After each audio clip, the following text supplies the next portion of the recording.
Who is on the Mount Rushmore of Howie Roseman-era Eagles now that Lane Johnson is back for year 14? And why is the running game going to look a lot different? The professor is leaning in and going to tell you all about it coming up next on the PHLY Eagles Show.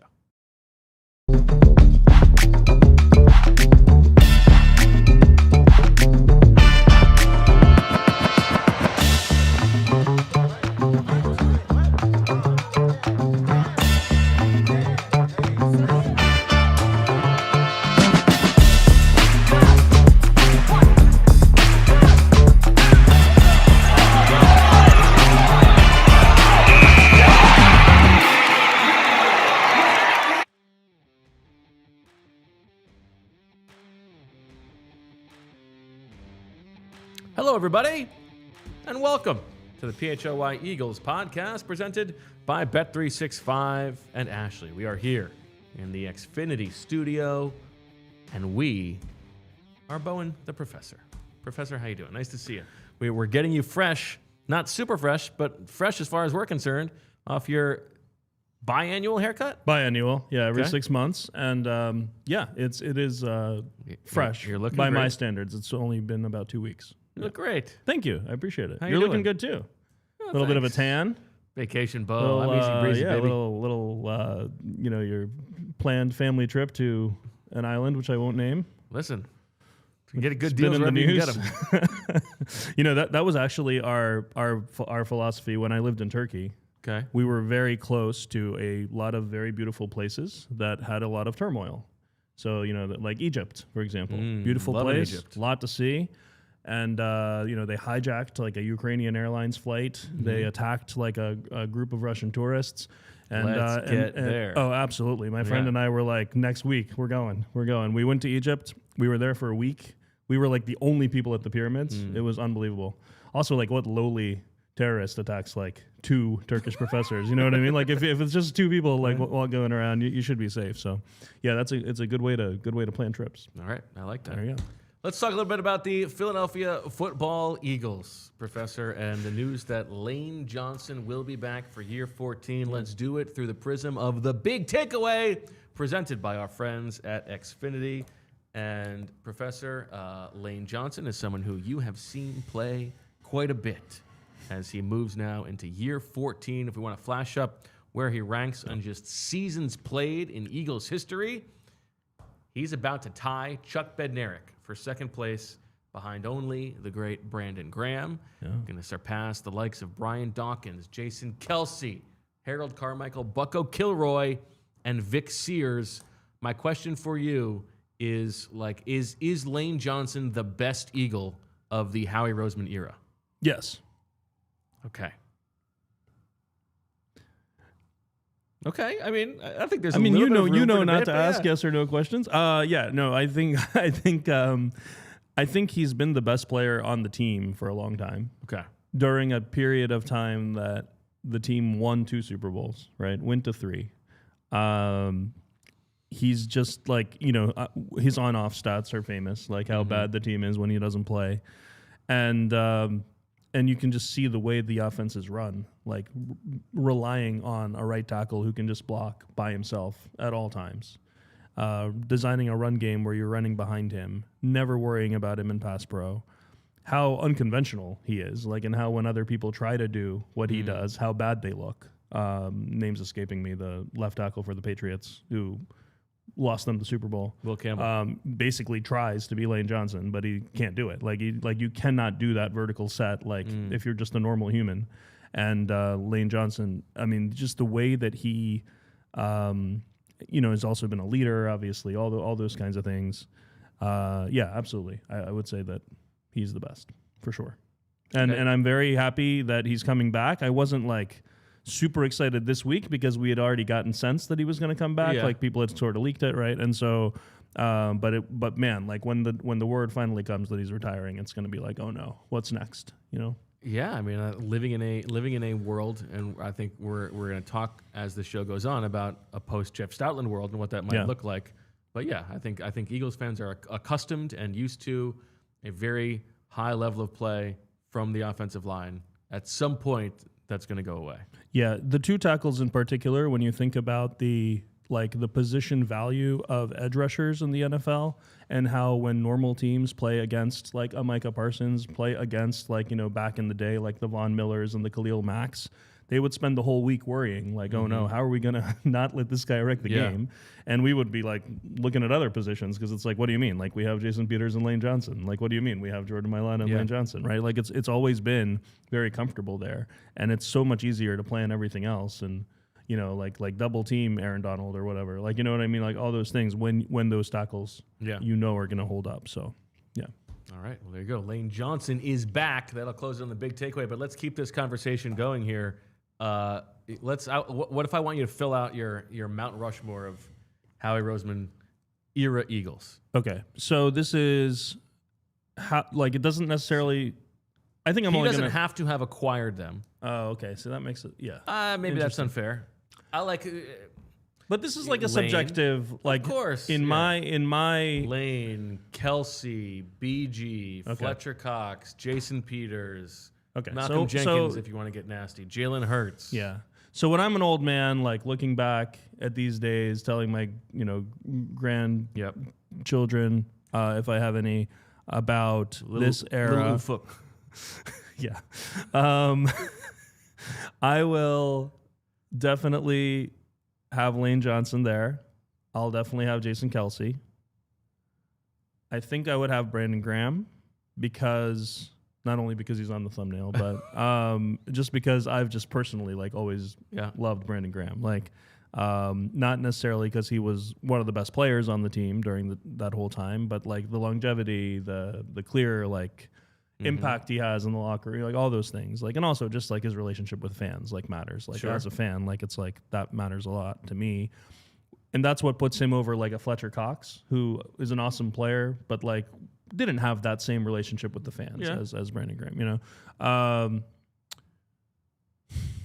now it's hard now because there are 2 Super Bowls, and I'm thinking about the 2, but one of them is so fresh that a lot of the key players on that team just weren't on the Eagles for long enough. You know what I mean? Right. Like you literally had like 2 rookies who were a big part of it. A first-year free agent linebacker who was a big part of it. Like, we can't put them on the Mount Rushmore yet. If I need a 4th person, it has to be Jalen Hurts. Okay. Because he's been the starting quarterback now for 5 years during a period of record-setting winning, 2 Super Bowl appearances and a Super Bowl title. And even though he might not be the main reason for all those things, you cannot just not give him credit for it. And so I think it would be impossible not to have Jalen Hurts on there. And from a Howie Roseman perspective, drafting him in the 2nd round when people didn't think he needed a quarterback, as much as people say, like, well, you know, he lucked into that, I mean, all draft picks are. And I think that even though Lane and BG and Kelce, you know, Kelce was there for 2 of the 3 Super Bowl appearances. The other 2 guys were there for all 3. They are all 3 of an earlier era. So Jalen is sort of the face of this second level of, you know, this Sirianni era of, as you have beat us over the head with, unprecedented success. Well, I mean, yeah, it's true. No, yeah, but Jalen has to be the face of that. The very deep and nerdy analytics of counting wins. Yeah, it's true. I have mentioned that. There's talk in the chat about where I would have Saquon on my list, and what's the opposite? I think of Fran Rushmore? is right. Mount Passmore, I suppose. Yeah, there you go. Like I said, a lot of players who contributed to the Super Bowl title who just haven't been Eagles long enough to be considered there. I obviously wouldn't have Saquon on there anyway, but like a lot of guys who are a big part of that, and I'm going to include A.J. Brown in that too. Like, A.J. Brown has been awesome, but just not quite enough to get him over the top. How deep would you have to go to get to Cam Latu? Cam Latu, probably top. I mean, top 150, I would say. I don't know about that. You don't think top 150 for Cam Latu? Over the past decade? Yeah, plus? maybe not. No way. Okay, maybe not. Top 200.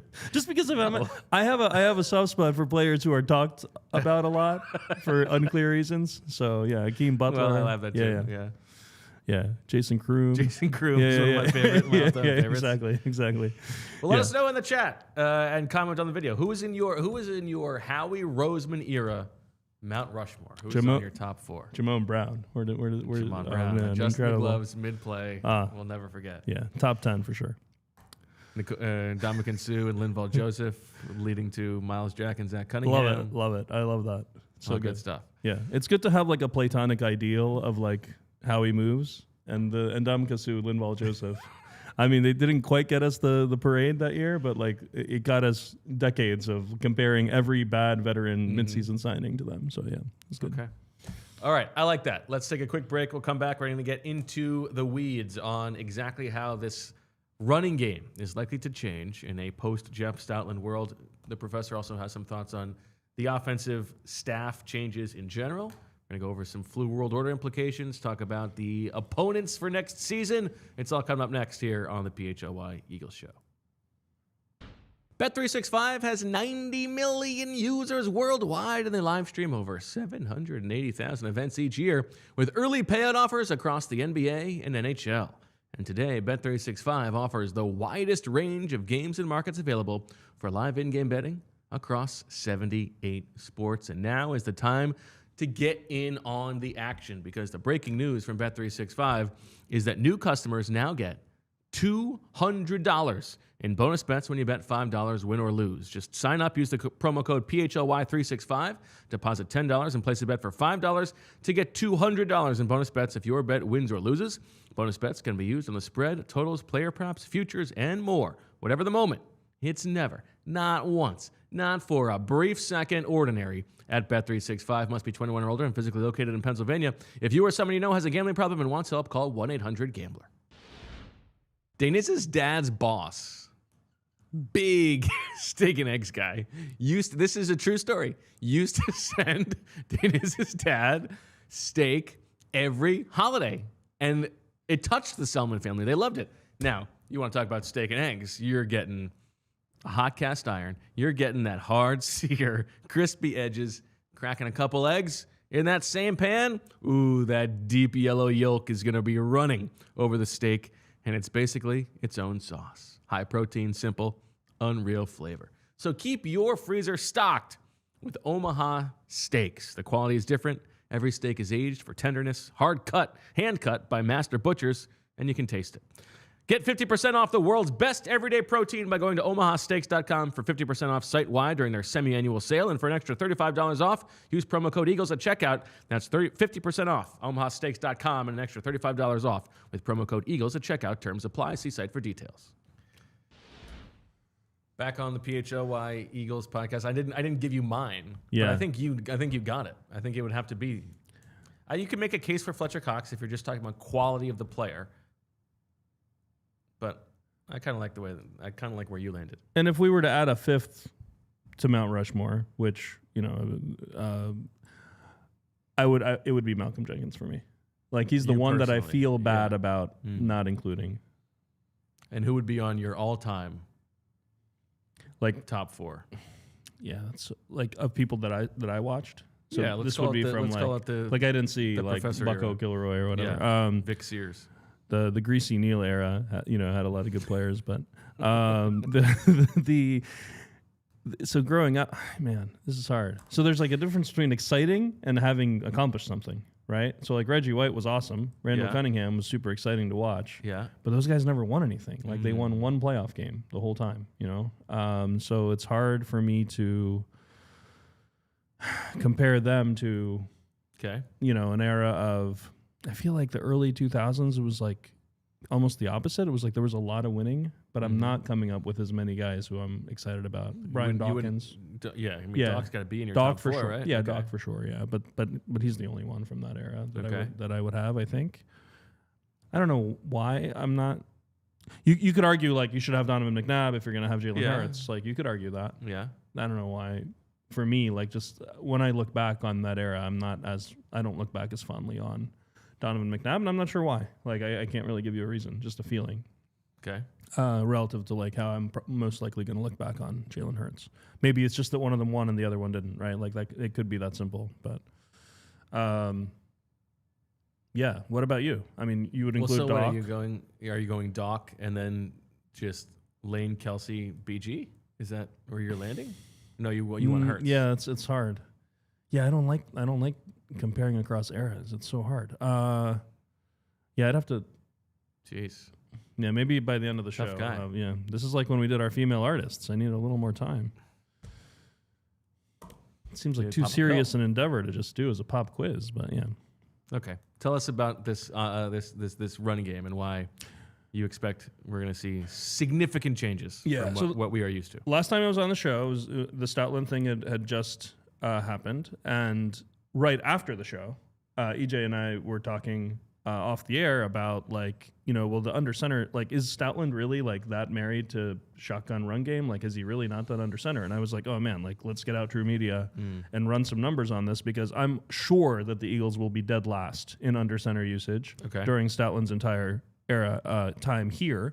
And sure enough, we ran the numbers and we have the first graph. This is Jeff Stoutland's entire tenure with the Eagles, and it is under center percentage on early down runs on one axis and under center percentage on early down dropbacks on the other axis. And we took out like 2-minute drills and garbage time and all those things. And the Eagles are, for the audio listeners, nowhere near anybody else, dead last by a mile over the entire era. Now, I posted this, and I got a lot of replies saying, oh, this is just because, Chip Kelly was this way, or it's because of Jalen Hurts. Like, I bet if you look at certain quarterbacks or certain, the Doug Peterson era, it won't be like this. So I broke it down into each of the 3 head coach periods that Stoutland was here for. So, Lindsay, we can look at first at the Chip Kelly era. So, sure enough, this is a big part of the reason. Okay. There was very little under center usage during Chip Kelly. So, Eagles are dead last by a mile during this time. But if you look at the Doug Peterson era, it is not that much different. I mean, the Eagles are down very low in that one as well. And then, of course, if we look at the current Sirianni era, the Chiefs is interesting. It's also very similar. Yeah, well, the Chiefs in that period, of course, with Andy Reid, have kind of always been that way as well, which is very funny because the Eagles were almost exclusively under center the entire time Andy Reid was actually on the Eagles. Like 4th and 26 was under center, which is unbelievable. That's very funny. If you look back at watch 4th and 26 and you're like, why is he under center? And then you realize because he was under center on literally every play all season. Like that's just the way that was. But yeah, I mean, by the numbers, that under center percentage on in the run game, 32nd by a mile over the 13 years, 32nd during Chip, 30th during Doug, 32nd in 2017, winning the Super Bowl, 32nd during Sirianni. The only year that they were anywhere close to league average was 2016, the first year of Doug. And even that year, they were 41st percentile. Every other year, they were 13th percentile or lower, which is including in 2025 when they were 13th percentile. So, I mean, the under center thing takes the QB +1 run game and the textbook RPOs out of the playbook. There was an RPO-based offense, like for a large chunk of the time that Stoutland's been here, so that's been part of the reason. You can have like those quick alert throws that like Matt Stafford throws from under center, but you can't really have anything else in terms of an RPO, right? And so that's part of it. And then, I heard Shield talking earlier this week about how, like, if you look at the types of runs that Jeff Stoutland ran, the run game diversity, which we always talked about, like the pin pulls and the counter bash and the counter and the power and the trap and the inside zone, outside zone, like, did they run everything? Yes, they did. But there's a nuance to the way that it marries with the play action that it was very educational for me to watch this video that was posted by Nick Waters at Philly_films on social media, where he detailed in like 5 minutes. So I highly recommend the video. It's like a 5-minute thing where he detailed the difference between Stoutland's philosophy, which was based on Jim Mouse McNally. Yes. I love these old coach names. Greasy Neal, Mouse McNally. He was an influential offensive line coach in the NFL for 28 years. And there are these videos of how Stoutland is teaching outside zone. And he keeps on talking about Coach McNally. He's like, Coach McNally, Coach McNally. And it's the outside zone runs with Stoutland have been this way, where it's like a mid-zone run where you're climbing to the second level while collecting defenders, like altering your blocking angle to make sure you actually secure blocks. Whereas in the Shanahan tree, they run more of a wide zone, which is influenced by another longtime offensive line coach, Alex Gibbs, where you climb at an angle on your own terms and block defenders if they happen to be in front of you. Right. And if they're not, it's up to the running back to follow you into space. And if they are, you block them and the running back can cut to where they aren't. The way the Bears kept cutting back against the Eagles on Black Friday is a good example of that. A coach from that tree, when they ran those wide zone runs, and then they kept on cutting back. Ben Johnson uses those wide zone runs to get to play action, and it's very different than anything we've seen under Stout. So I'm very curious if that's what it's going to turn into, right? With Sean Mannion, with the new what's his name, Chris Cooper, and the whole Shanahan philosophy. If we're going to start to see wide zone as opposed to mid zone, if we're going to start to see a very different type of marriage of the run game and the pass game, I would imagine that was the entire point of these changes. What do you think? I think so. And I think the understanding that the Eagles went into this offensive coordinator search looking to change the running game tells you that. And the reporting of the run game coordinator stuff being taken away from Stoutland over the course of the season, and his unhappiness with that, I think there's obviously truth to that. And I think they liked what the very minor uptick in play action and under center stuff gave them the second half of the season. I think they want to do that more. And I think they know that means changing the way that the running game looks. Now, I also think, I'm not worried about how is the offensive line going to react to that, because these are all still very good players right now. If Landon Dickerson is as barely able to move as he was last season, maybe it's not ideal. Cam Jurgens same for Jurgens, but I think you're hoping that they're going to get back to full health. But those guys are good players. Like Lane, they'll figure it out. I'm a little bit curious about if this changes at all the kinds of things that they look for in offensive linemen in the draft. I don't think it will change a ton. In theory, you were a little bit more likely to look for a more athletic guy than just a big hulking Mekhi Becton type. Right. But I don't think that will necessarily change their board very much. But I do think it's going to be a significant difference, and I think that's fine if it does lead to more of the play action stuff, more of the moving the pocket that they have really barely done. But it's going to be interesting. Do you have any concern with guys like Jordan Mailata and Lane Johnson adjusting to, for the first time in their relatively long careers, very long in Lane's case, pretty long for Jordan's case as well, a new offensive line coach for the first time? These are guys who, they wear Stoutland University gear in the locker room. What is that going to look like for them? Are they going to be, able to kind of bring the young guys along as well as they were before? Well, that's a good question. Now that they also have to get used to a new, essentially like a new I think leader. that's an interesting thing about the development side of it, because, they don't know, Stout wants you to do it this way, I can teach you how to do it this way. If they're still learning it themselves, that will be different. I also, it's a very human dynamic thing where, if Chris Cooper tells Lane to do something a little bit differently than the way that Lane knows works for him, of course he's going to be like, well, I'm just going to do it my way. Right. And I would imagine Chris Cooper is smart enough to not do that, or at least work with, talk to Lane about how is it that you did it. But I also think there will be times when in the meeting room, Cooper's going to say something that they don't agree with, and they're like, well, this jabron over here, but they can still do their job. I'm kind of worried about that, because you hear former players talk about how they've had coaches where they were just looking at each other being like, this guy doesn't know what he's talking about. And I'm just worried that some of these veterans. I think that's possible. Yeah. Especially because they've never had another O-line coach, so they don't know how else it's done. I know they've all been. It's going to be OL an awkward masterminds and all those things. That's an awkward room for Cooper to walk into. Yeah. Right in the beginning, right? These guys are all really good. Right. They got to stay healthy. Right. But they know what they're doing. You're coming in. They've always done it one way. Completely different. Yeah. And they like the other guy. Yeah. They literally have his gear all over the locker room. They're going to have to get rid of all the Stoutland University stuff, right? As far as I know, there's no doubt that when the O linemen are getting beers together, they're going to be talking about, man, what'd you think of the new guy? Yeah. Yes. Of course. So, as far as I know, correct me if I'm wrong, Greg Austin, who was the assistant offensive line coach, is still employed by the team. Presumably could stay in the same role. Maybe he acts as a little bit of a, like a translator. But how can he translate? He doesn't I don't know the new language, right? So like it's like I don't really know Greg Austin's background, so maybe he does, but like. That it'll be weird for him too.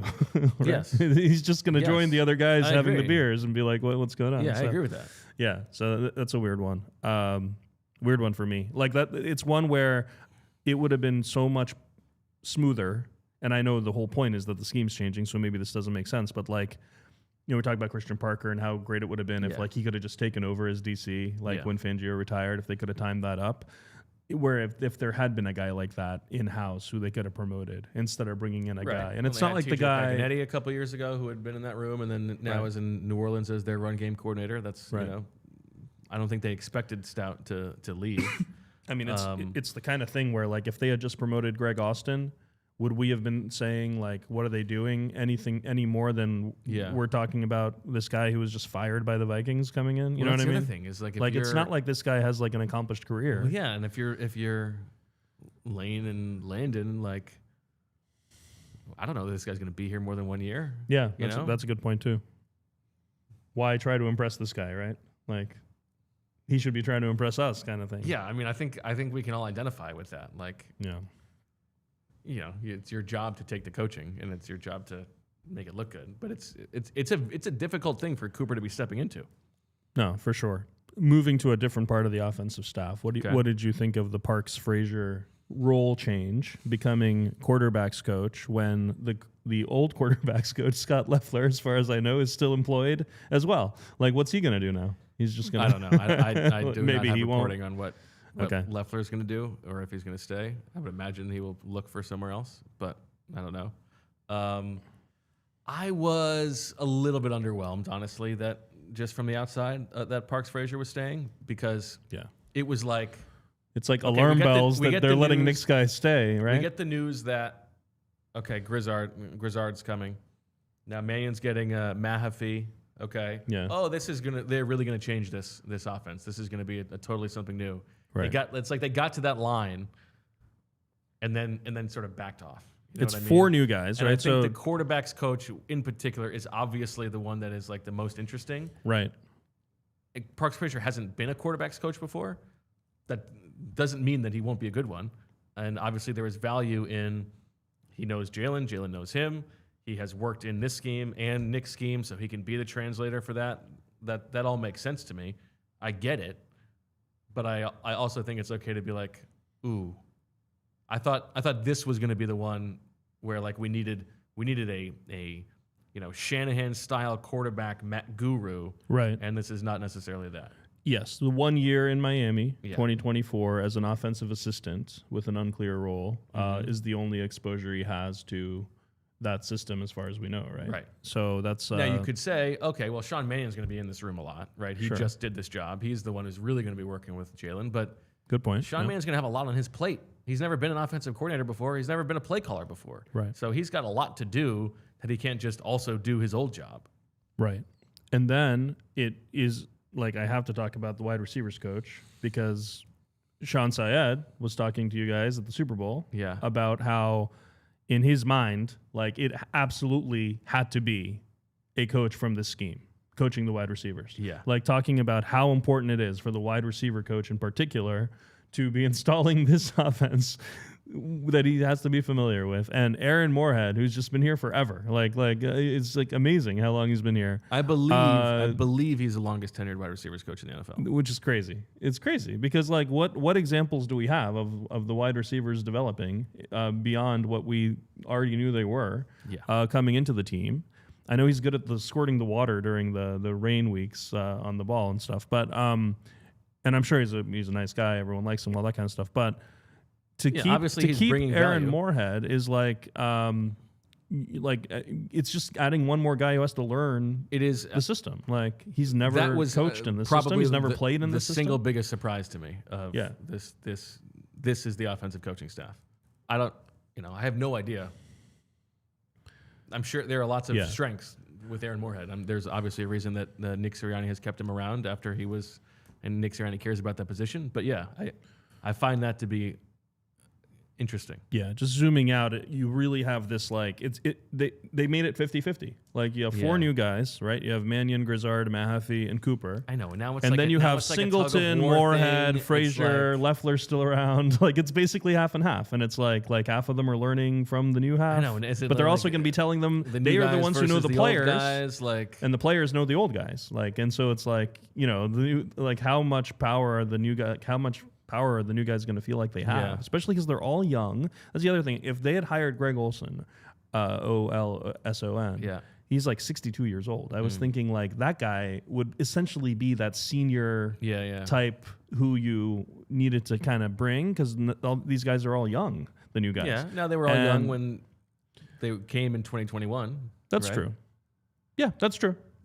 That's fine. And there was a little bit of people left over in 2021 as well, right? Aaron Moorhead, obviously, maybe that's not a thing. But like we were talking before about how that would have been useful last year, and how they didn't like ever bring that guy in last year, and they kind of haven't this year either. Like it's a first time play caller without that senior person, and without Stout there. Maybe it makes it easier without Stout because the old guys aren't that old either. I don't know. We're gonna see all of this. There's so much content out there about like Sean Mannion's scheme, and like you can like watch all this stuff, and you can just watch the film. And once like the games start, we have no idea if it's going to look anything like that, right? So I'm very curious if it's going to look like the Packers from last year, or if it's going to look like this weird hybrid where they're trying to find themselves all year, like it was last year. There you go. All right, good conversation. Back with much more on the other side here on the PHLY Eagles podcast. Stick around. Whether your favorite team wins or not, there's always another way to win on the BetParx online casino app. Check out brand new casino games like Huff N' More Puff and Fireblaze Sky Queen, a BetParx exclusive. The only app you need to play all your favorite casino games in the palm of your hand. Play blackjack, roulette, craps, poker, baccarat, and hot online slots like Cash Eruption, 88 Fortunes, and Cleopatra online slots. Play hot online slots based on your favorite streaming shows, Walking Dead, Squid Game, Breaking Bad, and Peaky Blinders, and all your favorite classic casino games from wherever you are. New users get up to $1,000 casino bonus back if you're down in the first 24 hours as well. Go to betparx.com and download the app right now and enjoy the action and excitement from the casino at your fingertips. You must be 21 and in PA, New Jersey, Maryland, or Michigan for BetParx. You love to play, you play to win, you bet, BetParx. Gambling problem? Call 1-800-GAMBLER. My first loan out of college for my first car, my first real car, was through TrueMark Financial, which is why I'm excited to tell you guys about their home equity line of credit. You can tap into your home's equity to handle renovations, upgrades, or whatever's next on your list. A TrueMark Financial HELOC Select gives you the flexibility to borrow when you need it on your timeline. You start with a revolving line of credit, use only what you need, and when you're ready, you can lock in all or part of your balance at a fixed rate for predictable payments. You only pay interest on what you use, and as you pay it back, that credit becomes available again. No reapplying, no extra steps.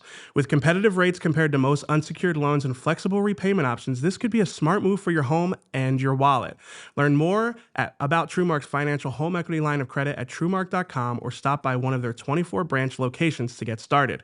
TrueMark Financial is federally insured by NCUA and is an equal opportunity lender, NMLS 404938. Welcome back to the PHLY Eagles podcast. By the way, go check out the merch store because now we got a great deal going on. Clear out sale, 30% off the PHLY merch store. Get yourself some swag. And I'm sure you're all paying attention to what's going on with the Phillies down at spring training. Very excited. At the new look Phillies show we're going to have, Corey Seidman joins the team. Joins Jamie Lynch 3 days a week. Cuz is going to be in the mix as well. Looking forward to baseball season. One leftover from that run game discussion. Over under 2.0 designed QB runs per game for Jalen Hurts next year. It was 1.6 this last year. It was like almost 4 every year before. Obviously, the under center stuff makes it a lot harder. Good question. To incorporate that stuff naturally. You almost have to call those types of runs intentionally, right? I think I'm going to stick with under. And do you think this is a Jalen Hurts decision? Because he kind of wanted us to believe it was Kevin Patullo all year. Well, and don't you think... Did you buy that? Under the hood, the urgency for the Eagles to have a new run scheme when they've had a lot of success running with Jeff Stoutland. Absolute best running game in the league, like in 2022 by EPA per whatever, all that stuff, and very good in 2024 as well. Yeah. The urgency to change that must be informed by, okay, we are not going to have the built-in advantage of the quarterback that runs, so now we have to find a different way to have a very good running game. Yes, especially if they think that the actual run game is the problem, meaning the run game efficiency, as opposed to the way the run game helps the passing game. Yeah. Right? If the run game helping the passing game is the main issue, then I get it. It's like, okay, like under center play action works better than the type of, play action we were doing where it's kind of like a, like not very good fake to the running back, like in shotgun. If that's their main concern, then, it's an ambiguous answer. Yeah. But if the run game is their main issue, they're like, our run game wasn't good enough. If that's the problem, then of course, like not having Jalen Hurts be a real threat was a big part of the reason for that. And but the urgency to change it would mean that you are not going to have that. You're not just going to go back to that. Right. Part of it is Jalen Hurts is getting older, right? So maybe he's not going to be as effective if he runs. And then, of course, the standard discussion of we need to protect him and make sure he stays healthy. So, yeah, it's a weird one because the drop off was so dramatic last year, and Jalen was so adamant that he was doing what was called, and he's willing to do whatever it takes to win. And he mentioned Kevin Patullo by name in multiple press conferences as the reason for the fewer QB Coach design KP. runs. KP, he said KP. One time he said both KP and Kevin Patullo to make sure that you knew who he was talking about. And it was like very pointed, and it was like he does not want people to think that he doesn't want to run. Yeah. That doesn't mean he doesn't that it's not him, but good question in the chat. First time the Eagles play on Sunday Night Football this year. Will Jordan Mailata say Stout University? No, he can't. They won't let him. He can't. He cannot. He just can't. Like Bob Lang will will tackle him before he's. I mean, still is with the team, presumably, right? If he's still with the team in some capacity, then yes. But if he's not, he just can't. And it's not even. Are they gonna say anything to the players about wearing the Stoutland University gear? Like that gear is everywhere. Like every time you see Jordan Mailata, he's wearing a Stoutland University hoodie or T-shirt or something. Yeah. This is the thing, right? Like it's like when it becomes your identity and suddenly it's different. What do you do? It's a tough one. I think that's a good one. Now, the first time the Eagles play on Sunday Night Football, will it be in Mexico City? I hope so. Is the other question. I mean, wouldn't that be fun? Lindsay, when I go to Mexico City? Mexico City. We're going, baby. Mexico City, one of the greatest cities on earth. I've been there twice. I also incredible would go to time. Madrid. I'm available for Madrid. You're available for Madrid? Okay. Okay. Good to know. But that's not a possibility for this year, right? It's not? I don't think so. Who's thought playing it in was. Madrid? The Bears, I think, when we play them. Oh, EJ really? had tweeted about it, and I immediately texted him, like, we there is an away game. We going to against the Bears, Madrid? Yeah. Okay, I didn't realize that was possible. Okay. Madrid, great town as well. I know where I could be traveling. Mexico City is just like a wildly underrated place. Oh, incredible place. Also, but there's no Madrid has no team either way yet. Jimmy had tweeted this. Okay. So there are 3 ones where the Eagles already could be. One is at Dallas and Rio. That's not going to happen. They're not going to play in They Brazil just went to again. Brazil, yeah. At San Francisco and Mexico City, at Jacksonville and London. Those are all road games that are built in. Right. And then there are a few that Munich, Madrid, and 2 in London where they don't have any team announced. We could go to all the M cities: Munich, Madrid, Mexico City. Let's do it. You want to talk about the schedule now, since we're talking about it? Let's do it. Lindsay, we have those opponents on a graphic. And in addition to the possibility of going to Mexico City and all those fun things, it is worth mentioning that the schedule, at least on paper, at least based on how teams did last year, is easier than the 2025 schedule was. There are 8 games against teams that made the playoffs. There were 11 last year. There are 7 games against teams that won 10 games. There were 11 last year. 5 games against teams that made the divisional round. There were 6 last year. And 2 games against teams that made the championship round. There were 4 last year. So on all of those, like, it looks easier. But a lot of that, if you look at it, is coming from the fact that the division opponents were so bad, right? Yeah. Like none of the division made the playoffs. And so if you look at the non-division opponents, Yeah. I mean, like, you're talking about 8 games against teams that made the playoffs and only 3 against teams that didn't. Part of that, of course, is because the Eagles won the division, so they're playing against, Carolina, Chicago, Pittsburgh, which, by the way, like, That's a for pretty teams good that won the draw. division, not bad. Right, exactly. That's a pretty good draw of, yeah. Yeah, but you do have the NFC West as the rotational division. I So think the that's NFC like West San is the Francisco, only Seattle, marginally tough thing there. and the Rams. Yeah, Yeah, AFC South is a pretty good draw. yeah. And then, AFC South yeah. with the 2 playoff teams, but I mean, like Pittsburgh and Carolina as 2 of your 3 first place opponents that's pretty, is pretty good. The 2 most fraudulent division Yes. winners by a mile, being the 2 that you play because of the number 1. I think thing. as far as Not first bad. place schedules go, it seems pretty good. Yes, I agree. And in fact, like, I think if you look at the second place teams in those divisions that Dallas is playing, they're likely to possibly be better, like with Right. Baltimore and Green Bay. So yeah, I mean, like, you don't know how it's going to be, but it's definitely not as bad as 2023 or 2025 on paper. A lot of it depends on, like, do one of the division teams actually rise and get good the way Washington suddenly got good in 2024. Probably. We'll see. One of the things that I always look back at, because we talk so much about the strength of schedule and the opponents, is how did the Eagles actually do against the teams that were supposed to be good? And how did they do against the teams that we were saying, like, oh, those teams make the schedule easy? And it's always like the opposite of what you were thinking, like, going in. So, like, example, 2025, the Eagles lost to the Giants, who were, like, supposed to be the easiest game. They lost to Dallas, who were supposed to be easy. They lost to Chicago, who was supposed to be like an easy game. Denver wasn't one of the hardest games. Like, they lost to them. And then you look at the games that we said were going to be really tough: Buffalo, Chiefs, Lions. Like, the Eagles beat them all, right? Yeah. And so, like, and some of them weren't good. Like, and so, it gives us something to talk about now and in May when the schedule comes out. But, like, it almost never matches Of course. what we think. So.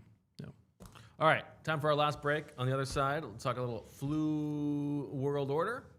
Whatever else is on the professor's mind. Stick around. 2031. 2031. It feels like an impossible year. So far away. Completely out of the realm of understanding that could be a year. It's only 5 years away. And guess what? Now is your opportunity to lock in your price with Xfinity's 5-year guarantee, because who knows what's going to happen over the next 5 years. Imagine Wi-Fi that makes everything in your home work together, that finds and fixes problems before you even notice them, like super intelligent Wi-Fi with a sixth sense that lets you stream the game even when the whole family's online and all your devices are working in perfect harmony for 5 whole years. And here's the best part: no annual contracts, no hidden fees, and Xfinity's best equipment included. So lock in your price and unlock possibilities with Xfinity. Learn more at Xfinity.com. Xfinity, imagine that. Select plans only. Restrictions apply. We all know the feeling. You walk into a jewelry store trying to pick out something for a loved one, and suddenly you're in way over your head. You're thinking, what's the difference between all these diamonds? Or what if they don't like it? Yeah, I know it. It can be stressful. That's why working with Joe and Michelle at Bucci's Jewelry and Design has been such a game changer. These guys make the whole process so seamless. From the minute you walk in, they treat you like family. They actually listen, they help you figure out what they'll love, and then their team designs something completely custom right there in-house. No pressure, no pushy sales vibes, just good people who love what they do. And the end result? Something you're proud to give and they'll never forget. So next time you need the perfect piece, go see Joe and Michelle at Bucci's Jewelry and Design. They've got 30 plus years in the game. They've been voted Philly's #1 jeweler year after year. Over 1,000 5-star reviews. I mean, that speaks for itself. Check them out today at BucciJewelers.com. And please tell them that the guys at PHLY sent you. Really, tell them that I sent you. You know, Bo's out this week. Tell them it was me. We're back on the PHLY Eagles podcast. Breaking news, the professor tells me Baldy went to Istanbul. Yeah, Baldy's like tweeting videos of him walking around Istanbul. Nice. I would have been happy to give him advice. He should have reached out. He absolutely should have. All right, what do you got for us on the Flu World Order front? I always As I look enjoy to Flu reclaim my World throne Order. as the GOAT returns with a vengeance. Always enjoy it. I made a color-coded graphic of it, which I need to post, but there it is for the show. Now, you had some competition in the Flu World Order graphic game. Did you notice this? I did not. Oh, I did not see if I can notice. pull this up. It was a good sicko who was doing some work. Wow. Okay. me No, it's all find it. we competition makes us all better. So Go ahead. uh, Here we go. From Okay. El Dorado. yeah, that's a good first attempt at Excel there. Yeah. He's got average score, high-low variance. I like it. I like it. It's very He's good. got the maximum marginal points. Shout out to El Dorado. No, I like it. That's good. I need to post. He was mine. also first to market, so Yeah. Well, yes, he was. And look, I mean, I'm first not- mover advantage. Yeah, I've been in a bit of an Eagles depression. You know, like I'm a little behind. I caught up. he won the Super Bowl in enough Yeah, it sucks. They didn't even get to go to the Super Bowl this year. Real bummer. So yeah, that's probably why. Okay. But I did make a colorful Thank graphic. you. We appreciate it. Yeah. I was a little surprised that you had AJ Brown so high. Mm-hmm. I think that's the one thing that I wanted to ask you about. Did you see AJ Brown's interview with Beavis and Butthead that got posted They yesterday? were all Patriots. Yeah. I mean, I didn't have him that high. I know there's the thing of like how high you have them here and how likely you think they're going to come back. How many of the people do you actually think are going to come back? It would be a question. I think I had it at the top 7. Oh no, That I had includes him- I A.J. had him Brown. at 6. I think I had the top 6. I think are definitely back, Okay. and then AJ was the next tier, whereas I think he is potentially back.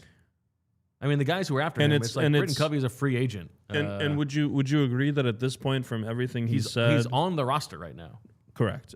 Would you say that you had him significantly lower than Fran and EJ? So I'm just saying, if he is back, is there a world in which he is happy to be back, convinced somehow by whether it be Sean Mannion or whatever else? Or is it like Yeah, he's I back think and that- his I think body that's language is possible. going to suck and like he's going I to... think both of those things are possible. Okay. Because if that's the way he's back, then is he just gone at the deadline or something? Because, I don't know. okay. They're not going to just give him away. I think I'm on like 49 turkeys that he's back. It just seems like enough teams would love to have him that you would think there would be competition and You would think? that it wouldn't just be giving him away. But you do then need to replace him. And how are you going to go about doing that? I know you're not a fan. If you were a fan, Who would are you you want going- him back? I'm not a fan of AJ Brown. No, of the team. If the thing you wanted was the Eagles to win, Oh, I'm not a fan. Oh, I see. I yeah, see. would you want AJ Brown back on the team that you want to win the Super Bowl, given how this last year went and given some of the stuff he said, even the way he played? I think so. I think he's a good enough player that you would rather have him back. Yeah, I think I'm with you, but the fact that it's even a question makes me sad. as someone who is a fan, I'm sad that I have to. I do think it's fair to think I don't really want to go through that again. So if he's going to be happy to be back, that's easily the best solution. I don't even remember why it came up early last year, but I remember saying like trading AJ Brown would be like Dallas trading Micah Parsons. Like it just makes no sense. You shouldn't do it. You should never trade your best players like that. And if you do, it's like an organizational failure. And unfortunately, we're getting close to that failure, and it kind of sucks. And I think multiple parties are to blame based on what I know. I obviously don't know 5% of what matters, but like there's no reason for AJ Brown to wink when they say like we're all Patriots. Like he doesn't have to do that stuff. Oh, I think like, that's fine. He's playing the content game. I know he's on. Yeah. He's literally on Beavis and Butthead. So you're gonna have that like thing. But like it's not just the wink though, right? It's the wink in the context of like all the other stuff. The fact that we know that he asked for a trade when the team was 3-0 or whatever, right? Like wasn't there reporting on that? Like I mean, like things like that just make you, as a fan, be like, what do you want it to look like? You know what I mean? Like, yeah, but can't you also empathize? Like, if the team's 3-0, there must be a real reason that he wants to get out, right? I'm just not sure how much of that is like personal relationships. Yeah, so that's the part. That's the part of it that, as a fan of the team, like that doesn't. Well, and that's not part of my like what makes me happy. As a fan of the team, how much do you care about like relative toxicity of the building? Is it just the wins on the field, or like do you care that people in the front office are being treated terribly, or the people in the locker room are, like, does that matter to you? It's a very good question. It matters some. Yeah, it matters some. Like if I'm going to invest all. By the way, I'm not saying that is the case. That's a theoretical. Yeah. You're saying that's the case, but no. I understand. Like the stuff I don't see, but I might hear about. Oh yeah, I mean like I've actually like been asked by people. Not that the Eagles like have ever approached me or would like want me to work for them or anything like that. But I've been asked for people. Ooh, wouldn't you love it if you got to work for the Eagles, like in their analytics department or something? And I was always like, oh God, no. Like absolutely not, because I love being a fan of the team, and there's zero chance that if I worked there and I had to like be exposed to the way things are done, the sausage gets made. Yeah, no, not at all. Like, and it was like the fact that I'm never in that building and don't know anybody there, like makes it much easier for me to be a fan. I'm perfectly happy coming in here and talking about the team, but like I don't want to know more about like, you know, how much of a jerk like certain people are, or like the way people are behind closed doors. Like that's a big part of being a fan, is that you don't know that stuff, and that's better. Right. Or if someone who you really like turns out that they're like a real bad person. Yeah, don't meet your heroes, right? Like, and it's like, and so for me, like, shout out to Bo Jackson's handler. There you go. Yeah, that's a great example. That is such a good example, and. That I felt bad for you. I mean, I can totally how see that would be. That guy. That sounded like it sucked. I think like that it matters, but it matters in a way where it's like I'm almost intentionally trying to not learn about it. You know what I mean? And so when it comes to a player being happy on the team, yeah, look, it's more exciting and fun when the team looks like they're having fun too. You know what I mean? Like the 2017 team when they won it, like it seemed like they were so together and all this kind of stuff. For sure. And you hear like players talk about the 2022 team, and it didn't sound like it was like that at all. I don't know if you heard like Fletcher Cox like was asked to compare the two, and he was like, "What are you talking about? Obviously the 2017 team, like the 2022 team was full of like a bunch of selfish jerks." Like, and it was like, it basically said that. He was on, I think it was WIP, and they were doing a segment where they were comparing 17 to 22. Okay, and they were, and he was just like, oh, he's like, the question was like, which team would win? And he was like, oh, the 17 team, are you kidding? But then the reasons he gave, and he did not have to. He was not led there at all. It was like, oh, 2022 team, everyone was after stats. Like, you know, like that wasn't a team at all or whatever. Yeah, it was interesting. So yeah, you want a team full of guys who look like they care about winning. And that's exactly part of what bothers me about A.J. Brown as a fan. Yeah. Like, it's like, dude, you've played in one game that you've lost in the last, at that point, when the team was 3-0. He had played in one game that the Eagles lost in the previous 90 weeks, almost 2 years, where the only game he had played in that the Eagles lost was the game in Washington when Jalen got hurt. That was it. That was the only game that he played in that the Eagles lost in almost 2 years, and he's asking for a trade at that point. So it's like, and it's not like he hadn't been contributing at all. Like, I mean, I think that's a very human thing. Like you want to get to something, and then you get there, and then you want something else. Yeah, I get it. And he's flat out said, like, beating a guy, you know, at the line of scrimmage is like makes me happier than winning the Super Bowl does. Yeah. And it's like, I mean, you said it like that. That's it. Like you said it yourself. I don't have to like speculate that that's the case. You told me that's the case. So that means that we care about different things. Like, and that makes it a little bit harder as a fan, I think. Okay. I get it though. I have respect for his professional, his professional goals and like the fact that he wants to be great and dominant, and that's what makes him good. Okay. At the same time, it's a team sport, and as a fan, you're rooting for the team to win. So it makes it hard.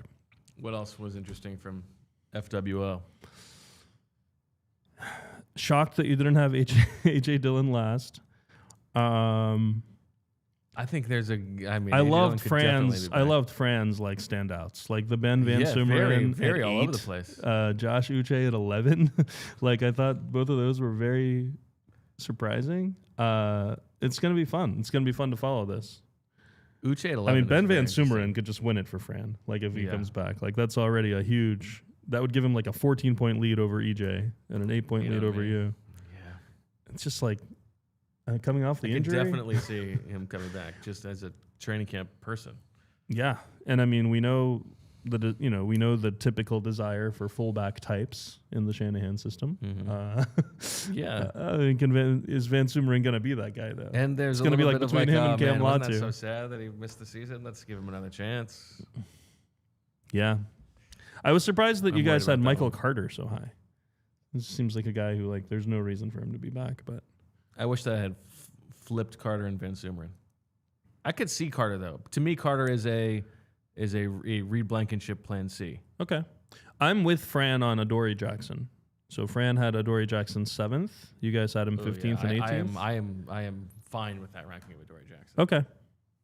I'm not saying like I really want Adoree Jackson back or anything, but I can see how he would be like an easy answer to the question of like depth at corner. Like you don't want him to be the starter, but you got by with him as a starter. Yeah. And you would. I don't think there's going to be like a big market for Adoree Jackson. No, I think you want to find, as I said then, I think you want to find this year's Adoree Jackson. They're just going to want to move on from. And who's this year's Adoree Jackson? Like another random veteran? Figure that out. Yeah. Okay. Super Chats. Soupy Doops. Bobby Myers checking in. Says Deniz has football for dummies, so now he can learn routes and replace AJ. Can't be worse than Rager. I don't know why we needed to kill that guy, but I have plantar fasciitis. I can barely walk, so knowing the routes might not be enough. better plantar fasciitis than Liz Frank.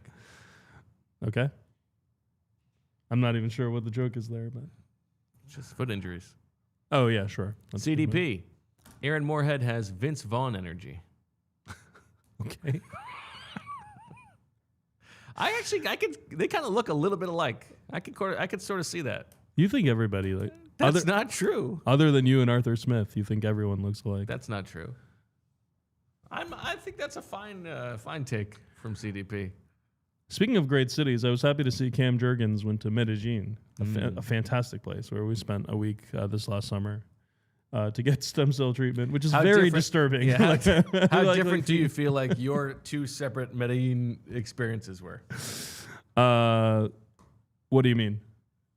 My two separate? No, yours and Jurgens. Yeah. I'm. That's a very good question.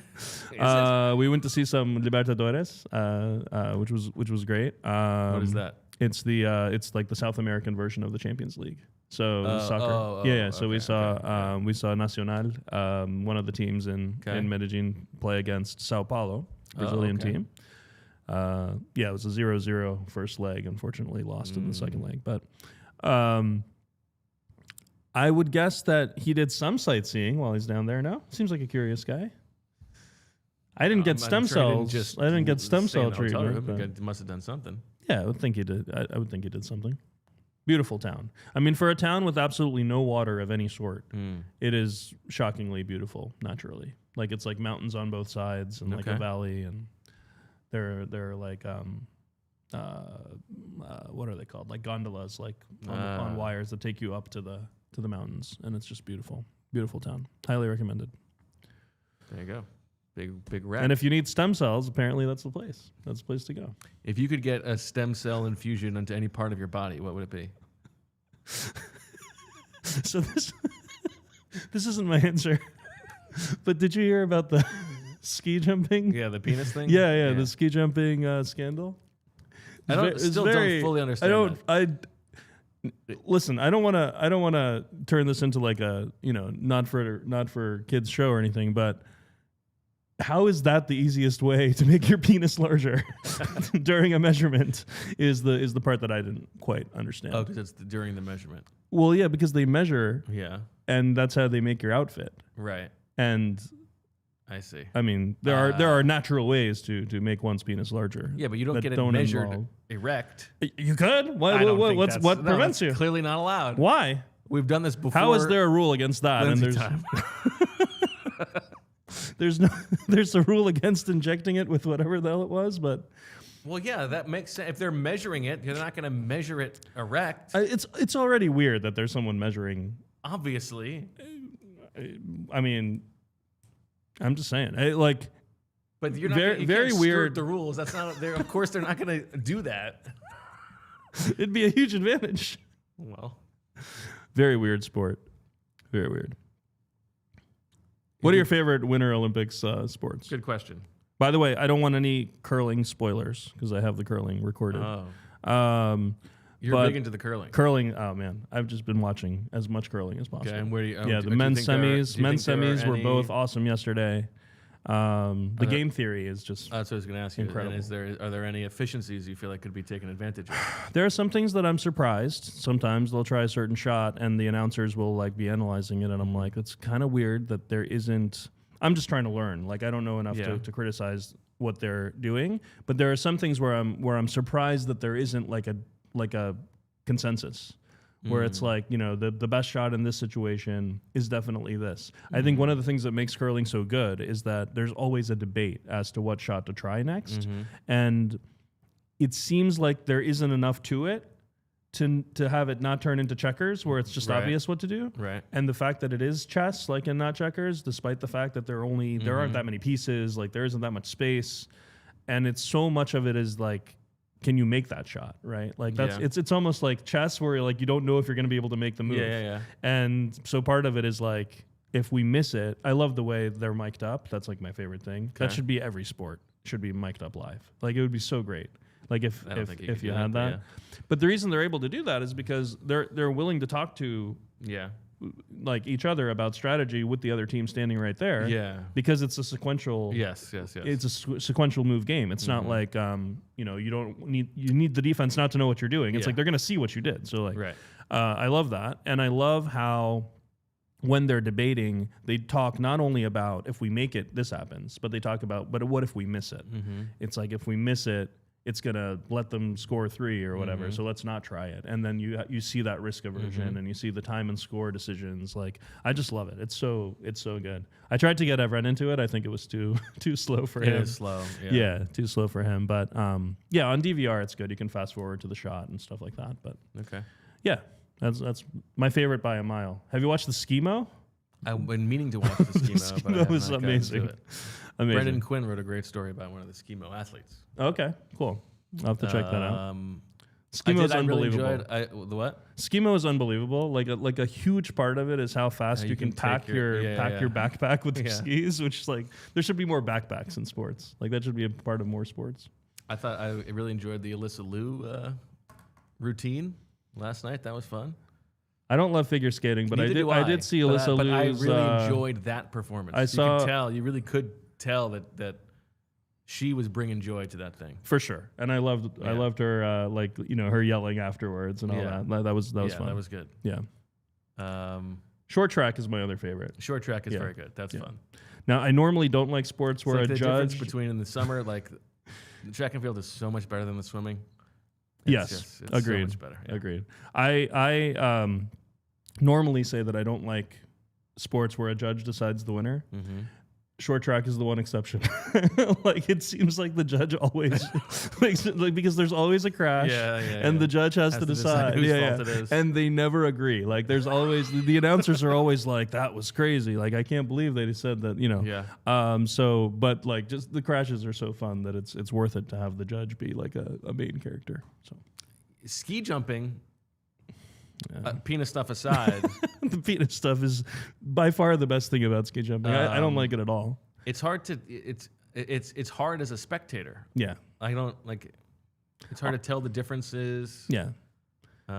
Same with luge or bobsled. It's like it's very impressive, but it's exactly. like It's if like the this clock, is unbelievable, but it's hard to. if you put a fake clock that was totally wrong, have no I would idea. have no idea. Yeah, I wouldn't be able to watch it and be like, wait, that clock can't be right. Like, Meanwhile, like even though I don't understand the scoring, the big air jumping stuff, that's cool. Like I can, and they're doing cool tricks. that's like, fun to watch. I don't really care about it as competition, but it's fun as entertainment. Exactly. Yeah. And I kind of feel that way about figure skating too. It's kind of like ballet, where it's like it's fun to watch, but I don't know if it needs to be a competition. And I know I'm in the minority there. Like I'm just not as into the judges. I have no problem with it as a competition. I just I can't tell that they've under rotated a. Yeah, sure. Sure. Yeah.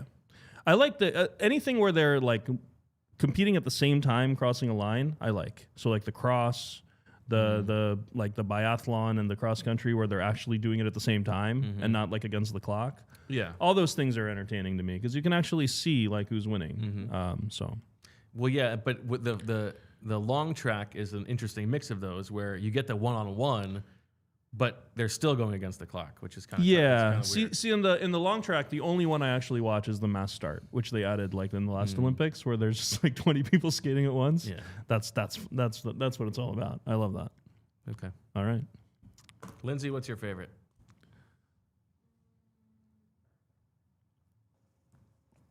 We've been watching a lot of curling.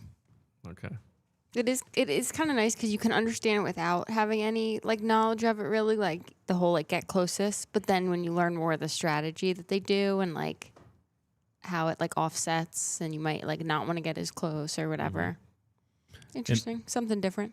It makes me want to go to like the nearest bar that has like one of those shuffleboard things. I feel like and just go play some curling. Yeah. Yeah. But like, do you know those stones are like super expensive, and you can only get them from like a certain island or place or something? Yeah, apparently there's but it's two not the same places in island the I went to. world they're from, including this one island in Scotland where Yeah. they all used to be from, but now there's like a second place because they're running out of Yeah, stuff. like a set of them is like thousands of dollars. Yeah, they're 42 pounds each, which is crazy. And like it's kind of like fun because it's the whole like drama, like the Canadian team, like touched in the wrong spot, and I love. I that. think it's so They crazy that made there's the- no yeah. refs. Like there's somebody who can come if like they truly don't agree, but it's just like call your own foul kind of thing. Yeah. Apparently, after the Canada Sweden scandal, they added refs to watch for that, and they called it a few times, and the teams hated it, and they got rid of them. And I love how like mid tournament they're like changing how many refs there are because it's such a like, it's so based on norms. But all right. All right. What are we What gonna a do when the Olympics are over? Just depression. Look outside and get ready for football season. You guys are going off to the combine. Off to the combine. If you have made it this far into the show, you are someone who is a true sicko, and you need to know that the schedule next week is going to be a little bit different. Monday and Tuesday, 4 p.m., we will be live. Wednesday, 10 a.m., we will be live. Thursday, Friday, back to the normal 2 o'clock time. So we will be on the scene, boots on the ground in Indy Monday through Wednesday. That's why the show changes those days. Howie Roseman and Nick Sirianni will speak on Tuesday. We'll tell you everything you need to know about that. And we'll have you covered with all the little whispers that we hear while we're out there. Is there anyone else you're interested in hearing talk Yes. among NFL coaches and GMs talk. Right. So there's always a little bit of an Eagles angle with most people. Let's see. No chance of cornering like a Sean Mannion or anything like that. I mean, probably not on the record, but Right. you might hope for a For a little. backroom dealing. Okay. Yeah. All right. Let's see. Patriots. Nah. Just talk to him too. Bills. Are you just going through every team? Yes. Dolphins. Kevin Patullo. You really want to talk to Kevin Patullo? Jeff Hafley might have some interesting notes on Sean Mannion. There you go. That's a good one. Okay. Yeah. Jets. What do you think of Lindsay's husband? Steelers. Ravens. Declan Doyle. He's not going to talk, but, you know, hey, Declan, why'd you give the Eagles the old snub-a-rooski? Bengals. Browns. Are they ever going to be good? Jaguars. Texans. Colts. Steichen. Maybe Steichen's got something on Parks Frazier. Titans. Parks Frazier's been here for like a whole year. Titans. Daboll would be interesting. Unfortunately, we're not going to get them. Broncos. Chargers again. McDaniel would be good. Chiefs. Hey Andy, why'd you soft fire Matt Nagy? Raiders.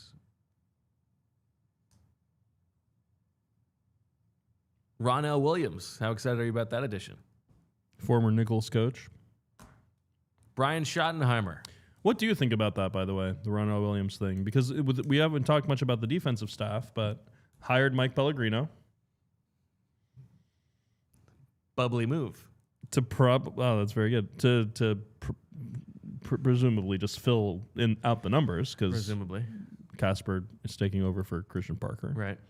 But Ronald Williams leaving, who's the assistant linebackers coach, which if you're listening at this point, you probably do that. Was that just a promotion for him? I assume so. And he was an assistant position coach, and now he's a true position coach. Okay. I'll let you continue your list. Commanders. Adam Peters. You still pumped about giving the Eagles Cooper DeJean? Giants. Oh, that's going to be annoying. Do you think they'll let Joe Shane talk? Don't they have to? No. Okay. Bears. Declan Doyle again.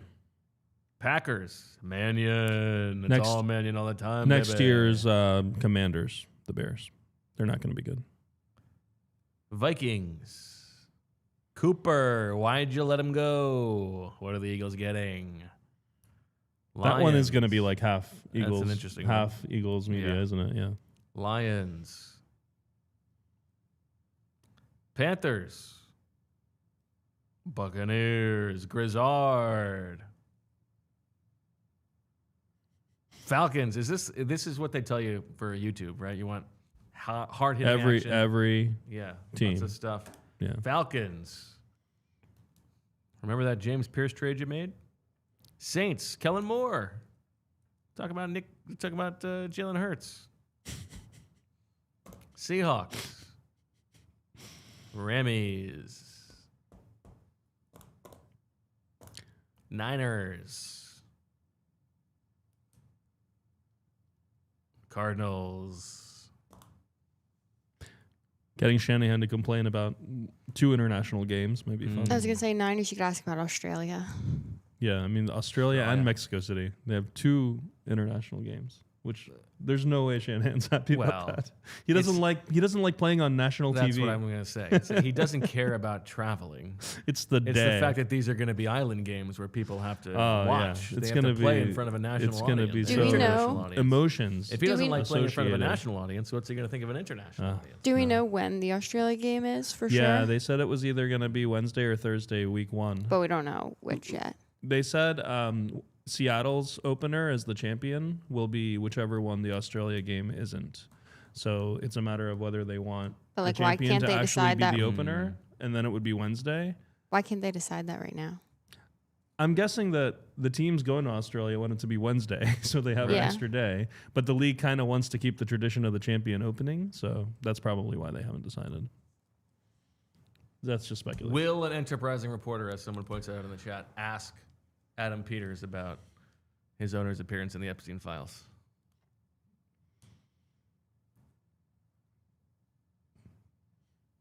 I mean, make it happen, man. You're going there. You never know. That'll do it for this episode of the PHLY Eagles podcast. Thanks for hanging in. We will see you Monday at 4 o'clock, unless there's any breaking news ahead of that. Fran's excited about John. Frank Reich. You excited about talking to Frank Reich? But he's not. He doesn't speak. It's only the head Yeah, coach. but you can find Frank Reich somewhere, can't you? Just put up the bat signal. Yeah. Anyway, thanks, Professor. Thank you, EJ. Thank you. It was fun. Thank you, Lindsay.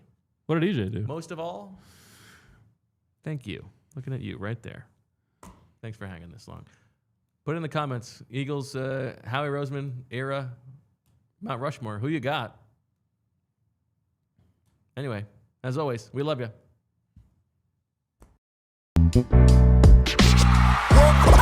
We all silly like the mayor.